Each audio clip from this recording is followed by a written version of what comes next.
Matthieu, chapitre 7, le Seigneur nous donne une très grande promesse.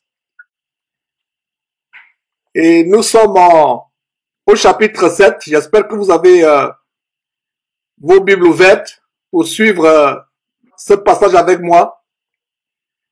Et il y a 3 chapitres que nous appelons communément le sermon sur la montagne. Matthieu chapitre 5, Matthieu chapitre 6 et Matthieu chapitre 7.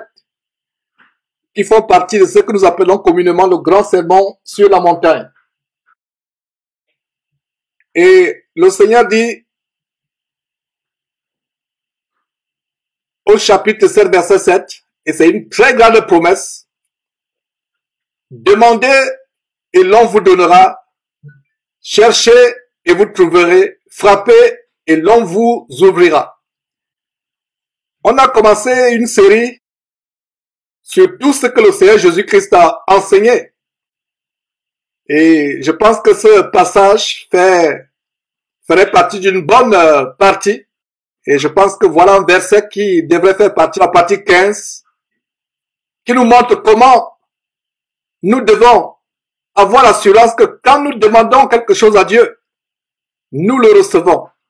Donc, demandez et l'on vous donnera, cherchez et vous trouverez, frappez et l'on vous ouvrira.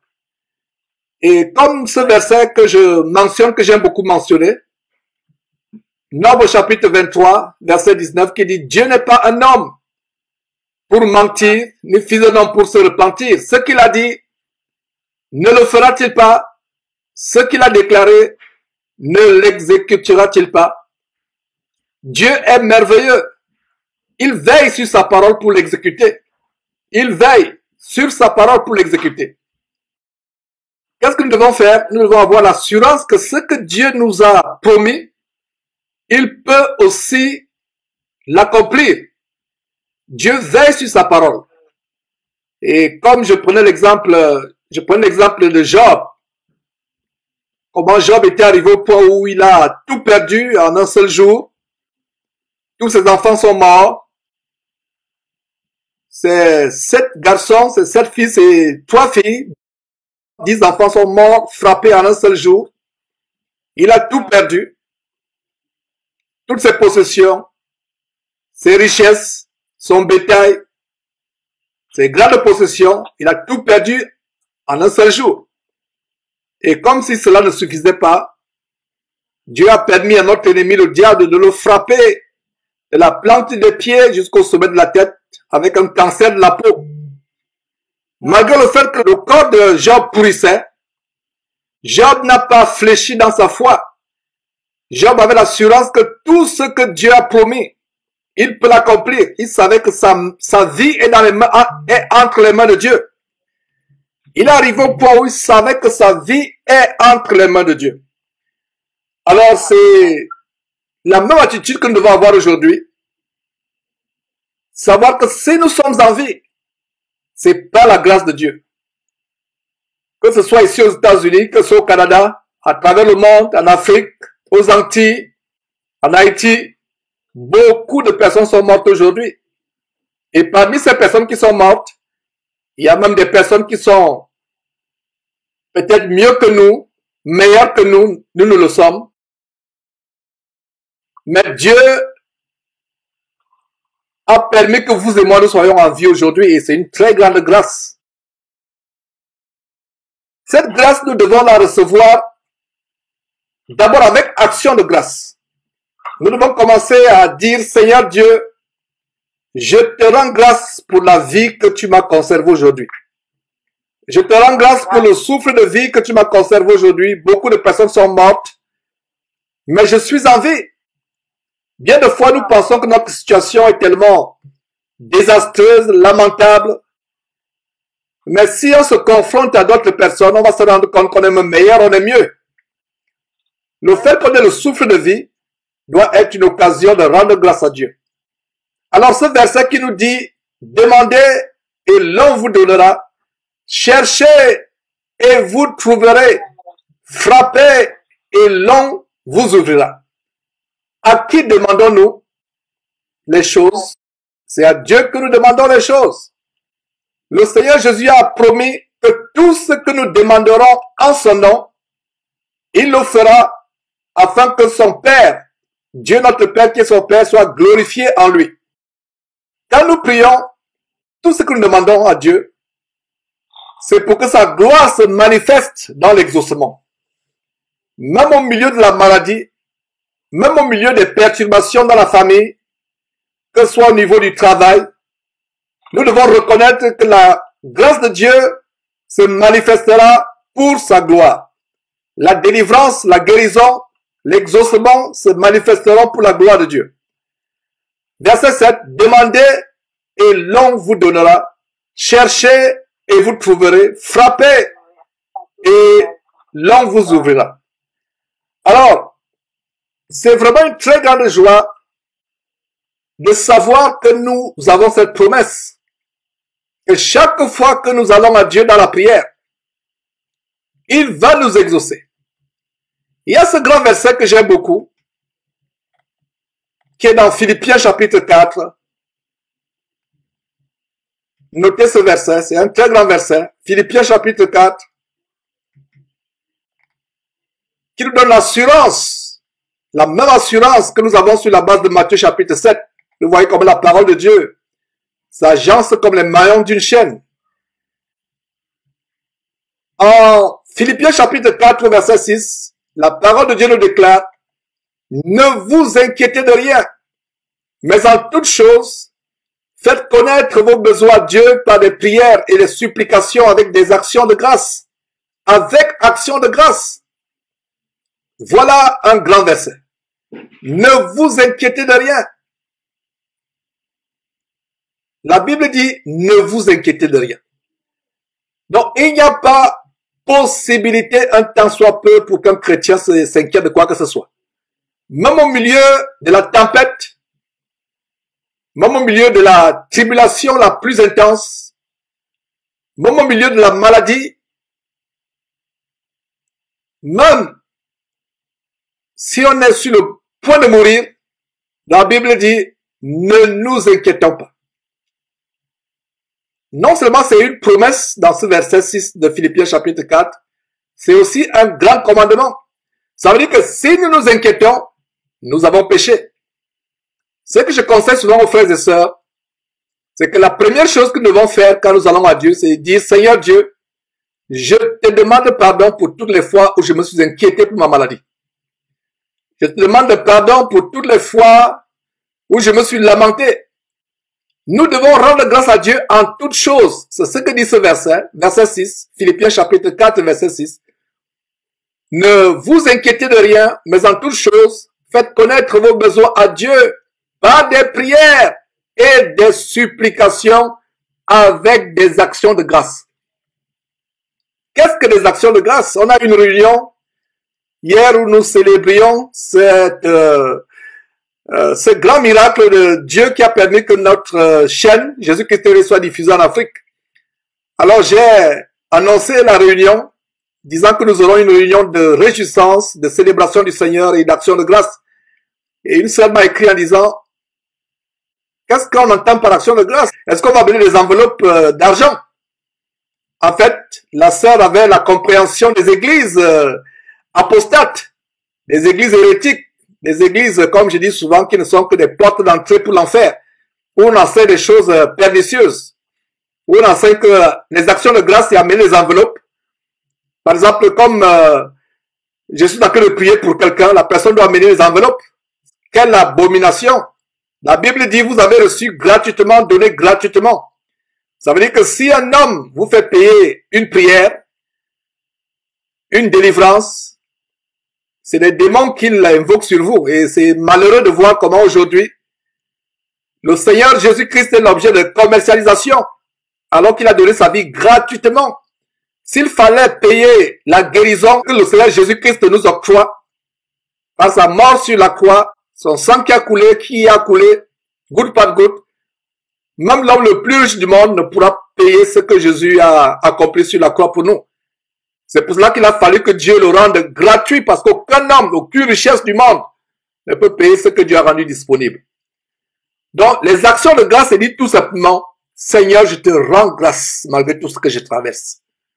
Je te remercie malgré mes problèmes, malgré mes difficultés. Je te rends grâce, je te remercie. Même si ma vie dépérit, même si ma vie s'en va en fumée, même si mon corps est en lambeaux, je te rends grâce. Je ne m'inquiète de rien parce que tu es le terre de la vie. Les hôpitaux et les médecins soignent, mais ne peuvent pas guérir. Dieu nous guérit, c'est le seul guérisseur. Non seulement il nous guérit physiquement, il nous guérit même jusqu'à notre âme. Parce que le Seigneur Jésus-Christ nous montre comment notre âme est précieuse.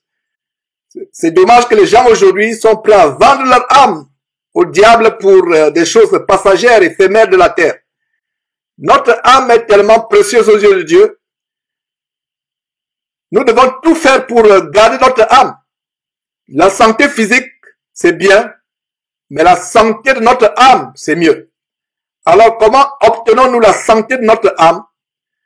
Nous obtenons la santé de notre âme en nous repentant de nos péchés, en regrettant amèrement tout ce que nous avons fait par le passé, en décidant d'être une nouvelle créature. Avons-nous passé le temps à être désagréable à notre époux ou à notre épouse, à nos enfants, à nos parents? Avons-nous passer le temps à nous directer dans le faux, la fausseté, le mensonge, la corruption, la fraude? C'est l'occasion de dire, Seigneur, viens au secours de mon âme. Je regrette ce qu'a été ma vie. Je regrette mon passé. Au secours, j'aimerais être une nouvelle personne. La repentance signifie qu'on prend la résolution de faire demi-tour, de faire un U-turn. Ici aux États-Unis, on parle de U-turn, c'est-à-dire qu'une voiture qui fait un changement de direction à 180 degrés. Demi-tour, carrément. C'est-à-dire qu'on allait à une certaine direction, on change carrément de direction, on rebrousse un chemin, on rebrousse chemin pour prendre la direction opposée. Toute notre vie sans Jésus-Christ, nous prenions une direction qui mène en enfer. Parce que personne ne peut aller au ciel à Dieu, au royaume de Dieu, s'il ne passe par Jésus-Christ. Et la voie par laquelle nous marchons en Christ Jésus, c'est la voie de la repentance, du regret de tous nos péchés, du regret de tout ce que nous avons fait. C'est la voie de dire, Seigneur, je veux être une nouvelle créature, oubliant ce qui est en arrière. Je me porte vers ce qui est en avant. Tes précieux commandements, ta parole merveilleuse. J'aimerais marcher désormais conformément à tes écritures. Cela suppose que vous devez prendre la résolution de lire la parole de Dieu assidûment. Parce que comment allez-vous marcher selon la parole de Dieu si vous ne la connaissez pas? Comment allez la connaître si vous ne la lisez pas? C'est un nouveau style de vie, de repentance, de vivre non plus selon les commandements du monde, les principes du monde, les traditions et coutumes du monde, mais vivre selon la parole de Dieu, en prenant la résolution d'être engagé dans le Seigneur. Alors, mes frères et sœurs, c'est une joie de connaître ces choses. Donc, retournons à cette écriture qui nous dit, demandez et l'on vous donnera. Donc, c'est votre responsabilité d'ouvrir la bouche pour demander. Et comment demande-t-on? Nous demandons avec foi, soit sans douter. La foi suppose que même si la santé, vous ne la voyez pas encore, vous remerciez Dieu jusqu'à ce que vous l'ayez. Et laissez-moi vous dire que quand vous prenez la résolution de croire en Dieu fermement, le diable va souffleter votre chair. Il va faire rugir les vagues, les flots, la tempête. Je parle de manière figurative dans votre vie. Et même au sens propre. Il va redoubler d'ardeur pour essayer de vous intimider, pour essayer de vous faire fléchir dans votre détermination de mettre votre confiance en Dieu. Il faut savoir quelque chose sur la base d'Hébreux, chapitre 11, verset 1. Vous pouvez lire cela en passant, ou noter tout simplement. Hébreux, chapitre 11, verset 1. La foi est une ferme assurance des choses qu'on espère, des choses pour lesquelles on prie. La ferme assurance que nous les avons déjà, avant même qu'on ne les voit. Une démonstration des choses qu'on ne voit pas. Vous ne voyez pas encore votre santé, mais par la foi, vous croyez Dieu que votre santé aura lieu. Et même si votre santé n'a pas lieu, tout ce que Dieu fait est bon. Parce que la plus grande santé que nous aurons, c'est la santé éternelle dans le royaume de Dieu. Nous sommes passagers sur terre. À quoi bon guérir de sa maladie pour se retrouver en enfer? Nous voyons dans le chapitre 11, le chapitre de la foi, en Hébreux chapitre 11, des personnes qui ont refusé la délivrance parce qu'elles attendaient une meilleure espérance. Une meilleure espérance dans le royaume de Dieu. À quoi sert-il pour un homme d'être ressuscité des morts, d'être guéri du cancer, du sida, de toutes les maladies inimaginables ou imaginables, si plus tard la personne va se retrouver en enfer? Notre plus grande espérance, c'est d'avoir part au royaume de Dieu éternellement. C'est ça à quoi tout chrétien doit languir. Alors, la foi sur la base d'Hébreux chapitre 11, verset 1, c'est l'assurance que quoi que ce soit que nous demandons à Dieu, même si on ne le voit pas encore, cela va s'accomplir. Et quelques versets plus tard, toujours dans Hébreux chapitre 11, au verset 6, il est dit, sans la foi, il est impossible, absolument impossible d'être agréable à Dieu. Parce qu'il faut que celui qui s'approche de Dieu croit que Dieu existe et qu'il est le rémunérateur de ceux qui le recherchent. Beaucoup de chrétiens ne confessent pas le péché de manque de foi. Et le manque de foi se manifeste par le doute, la peur, l'inquiétude. Parce que douter, c'est insulter Dieu, c'est dire Dieu, tu es incapable de me guérir.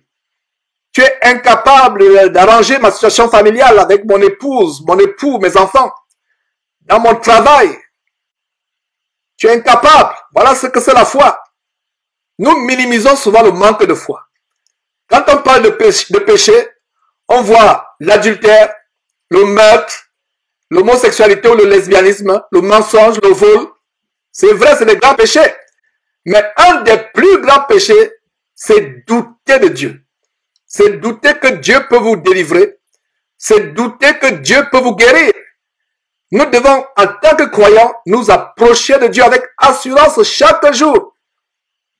Ne pas regarder aux choses physiques, mais regarder aux choses spirituelles. Et les choses spirituelles, ce sont les promesses de la parole de Dieu, comme ce que je lis en Matthieu chapitre 7, verset 7 qui dit, demandez et l'on vous donnera. Le Seigneur Jésus-Christ fait référence à son Père. Demandez à mon Père, il vous donnera. Cherchez. Cherchez. Et quand le Seigneur dit chercher, il y a une bonne référence de quoi chercher en premier lieu. C'est en Matthieu chapitre 6, verset 33, où le Seigneur dit, cherchez premièrement le royaume et la justice de Dieu, et toutes ces choses matérielles qui préoccupent les hommes, vous seront données par-dessus. Je vous ai toujours dit qu'il y a 3 chapitres dans la parole de Dieu, Matthieu chapitre 5, chapitre 6, chapitre 7, qui sont ce qu'on appelle communément ce grand sermon du Seigneur Jésus sur le mont des Oliviers. Il a des grandes révélations, en fait c'est le condensé des grands enseignements du Seigneur Jésus-Christ. Il faut constamment lire ces 3 chapitres. C'est vraiment mieux de les lire ne serait-ce qu'une fois par mois. Matthieu chapitre 5, 6 et 7. Aujourd'hui, nous sommes dans le cadre de cette exhortation improvisée, dans le chapitre 7. Mais au chapitre 6, nous avons la révélation de qu'est-ce qu'il faut chercher en premier lieu. Matthieu chapitre 6, verset 33. Cherchez premièrement l'argent. Non, non, non, non, non. Cherchez premièrement la tranquillité dans le couple. Non, non, non, non, non. Cherchez premièrement la promotion au travail. Non, non. Cherchez à être grand sur cette terre. Non, non, non, non, non. Matthieu chapitre 6, verset 33. Cherchez premièrement la justice et le royaume de Dieu. Et toutes ces choses vous seront données par-dessus. Donc quand on revient à Matthieu chapitre 7, verset 7, demandez et l'on vous donnera. Cherchez et vous trouverez. Donc le chercher ici fait référence à ce que nous devons chercher par-dessus toutes choses sur la base de Matthieu chapitre 6, verset 33. La justice de Dieu, être juste devant Dieu, être justifié par le sang de Jésus-Christ, être racheté de nos péchés, être sauvé de l'enfer, du feu éternel qui ne s'éteindra point.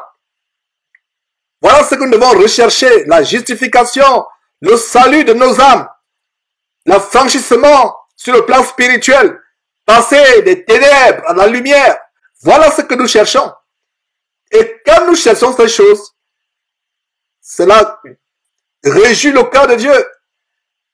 J'imagine comment Dieu est tellement fatigué, entre guillemets, de recevoir les requêtes de prière telles que je veux guérir, je veux que tu changes mon enfant, que tu changes mes enfants, je veux une promotion au travail, je veux ceci, je veux cela.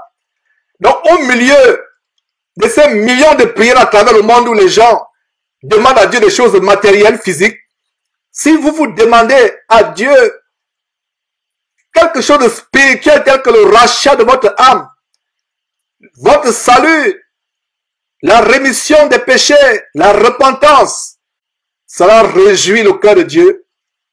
Et je peux vous garantir que Dieu vous exauce sur le champ. Sur le champ. Parce que c'est ce genre de prière qui lui font fondre le cœur. Voilà le genre de prière qui touche le cœur de Dieu. Qui fonde le cœur de Dieu. C'est la raison pour laquelle encore ce verset, Matthieu chapitre 6, verset 33, cherchez premièrement le royaume et la justice de Dieu. Cherchez. Voyez comment nous mettons ces deux versets ensemble. Matthieu chapitre 7, verset 7, où il a dit demandez et l'on vous donnera. Cherchez et vous trouverez. Frappez et l'on vous ouvrira. Donc le mot chercher ici se comprend à la lumière de Matthieu chapitre 6, verset 33, à savoir cherchez premièrement le royaume et la justice de Dieu, et toutes les choses vous seront données par-dessus.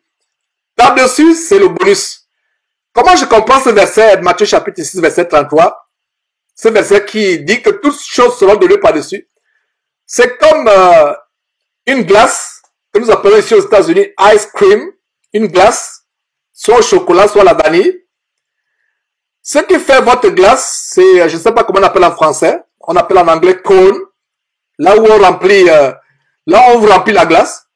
Alors, les petites paillettes qu'on met au-dessus, c'est immatériel, n'est-ce pas? Peut-être c'est pour titiller votre appétit, mais c'est immatériel. Vous avez votre glace qui est faite de, je sais pas comment on appelle ça en français, cone en anglais, qui est une sorte d'entonnoir où on va, qui est comme un biscuit, on va remplir votre glace. Et c'est ça, figurativement parlant, le fondement du royaume de Dieu. Alors, tout ce qu'on met en dessus, soit quelques paillettes, je ne sais pas, quelques croûtes ou je ne sais pas de quoi qu'on met au-dessus, c'est du superflu. Nous sommes de passage sur cette terre, avoir un travail, une maison, une voiture, des vêtements, ça c'est du superflu. Est-ce que le Seigneur peut pouvoir à ces choses? Bien sûr. Est-ce que le Seigneur peut nous guérir d'une infirmité, d'une maladie? Bien sûr. Est-ce que le Seigneur peut exaucer des prières concernant des choses purement matérielles? Bien sûr. Mais cela, le Seigneur parle de par-dessus.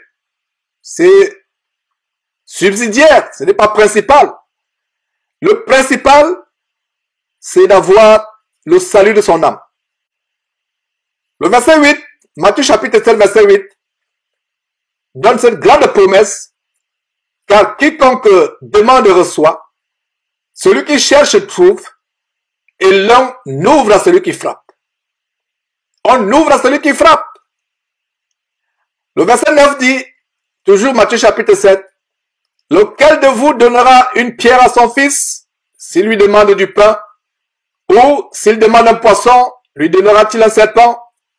Verset 11, si donc, méchants comme vous l'êtes, vous savez donner de bonnes choses à vos enfants, à combien plus forte raison, votre Père qui est dans les cieux, donnera-t-il de bonnes choses à ceux qui le lui demandent? De bonnes choses. Quelle est la meilleure chose? Quelle est la meilleure chose? Permettez-moi l'expression, la chose la plus bonne. Je vais dire la meilleure que nous pouvons recevoir de Dieu. Est-ce des richesses, de l'or, du diamant, une grande maison, des grosses voitures de luxe, des comptes en banque bien fournis? Non, non, non, non, non, c'est pas ça. Les bonnes choses ici, c'est d'abord le salut de notre âme. Les choses spirituelles, les dons spirituels. Voilà les bonnes choses que nous recevons de Dieu. La paix, la paix, la paix. Voilà une bonne chose. Comme Jésus avait dit à ses disciples, je vous donne ma paix. Je ne vous la donne pas comme le monde donne. Parce que la paix du monde, c'est que je suis en bonne santé. La paix du monde, c'est que j'ai eu une augmentation de salaire. La paix du monde, c'est que j'ai des enfants qui sont tous partis dans les meilleures universités et qui ont trouvé des maris et des femmes. La paix du monde, c'est que j'ai une bonne pension de retraite. J'ai un grand compte d'épargne. Je vais passer ma retraite avec mon épouse dans une île exotique jusqu'à ce que la mort nous frappe. Ça, c'est la paix du monde. Mais la paix du monde n'a rien à voir avec la paix de Dieu. La paix de Dieu, c'est avoir la quiétude, la tranquillité de cœur malgré la fournaise qu'on traverse, malgré la tempête dans laquelle on est plongé, malgré la maladie qui ronge notre cœur, notre corps, notre cœur n'est pas atteint. Voilà la vraie paix. Et c'est pour cela que Jésus disait, je ne vous donne pas ma paix comme le monde la donne. La paix du monde est fonction des choses matérielles. Comme je m'amuse souvent à le dire, les prix Nobel de paix manquent d'appétit, manquent de sommeil. Pourtant, ils reçoivent les prix Nobel de la paix. Voilà la paix du monde. La paix du monde, c'est fonction de vos distinctions académiques, des choses que vous avez réalisées. Vous avez été un grand défenseur des droits de l'homme. On vous donne la paix du monde, prix Nobel de la paix.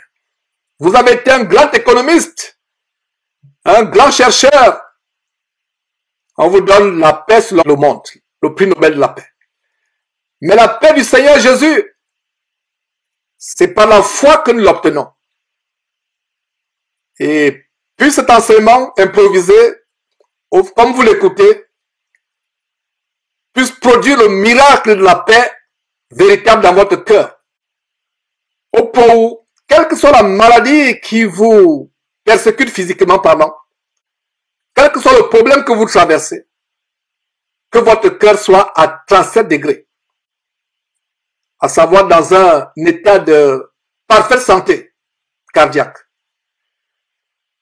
Vous êtes tranquille, vous vous confiez en Dieu.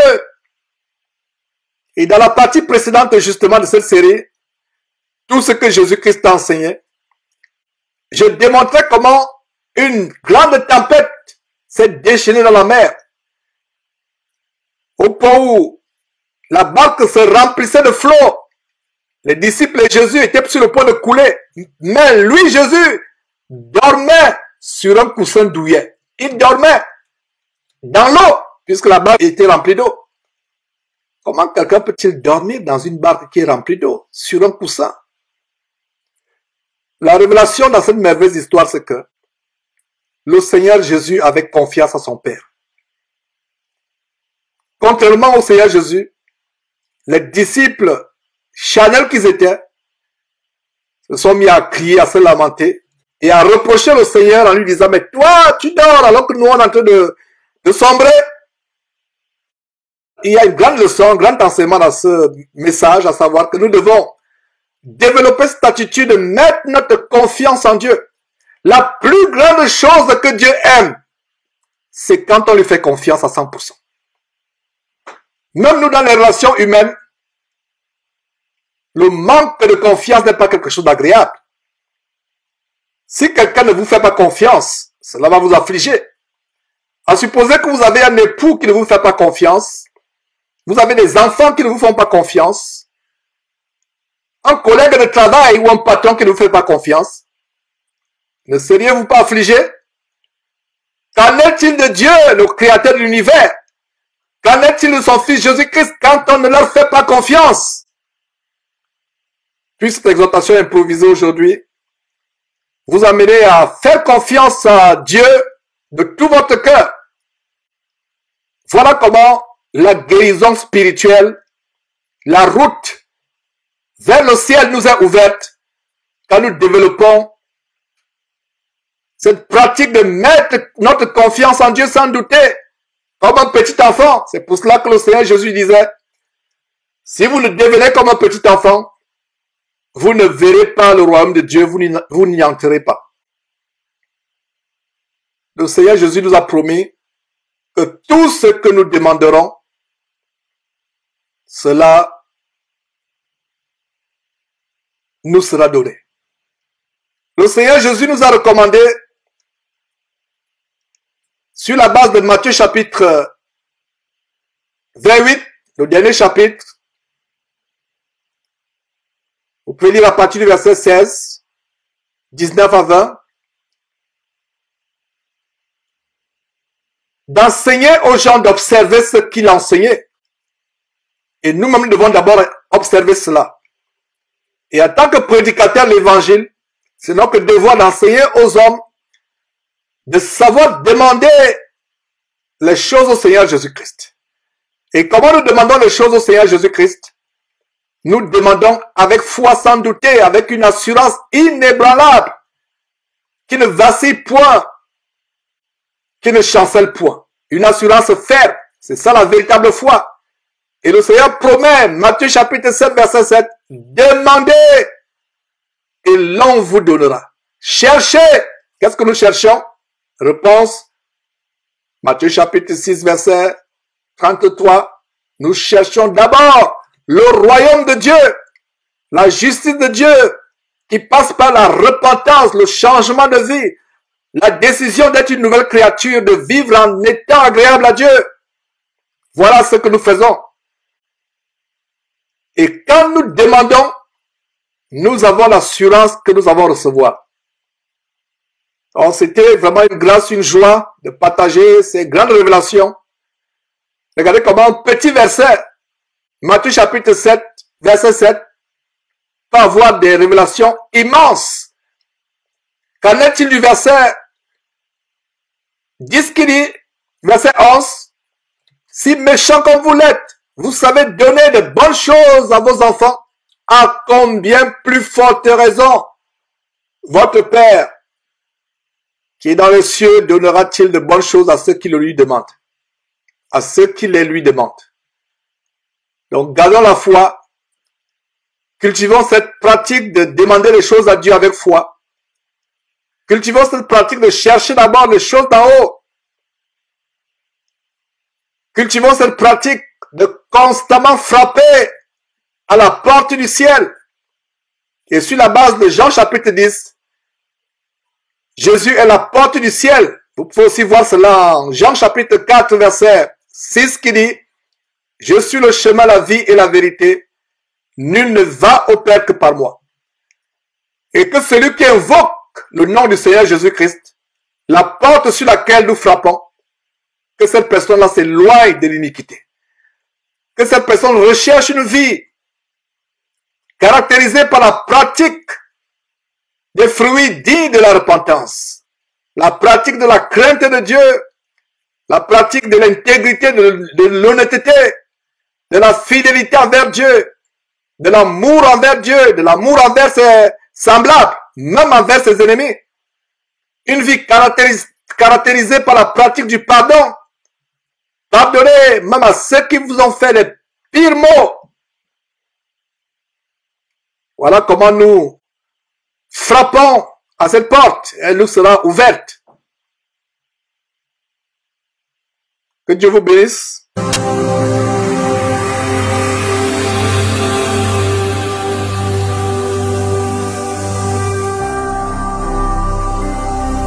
Jésus-Christ TV.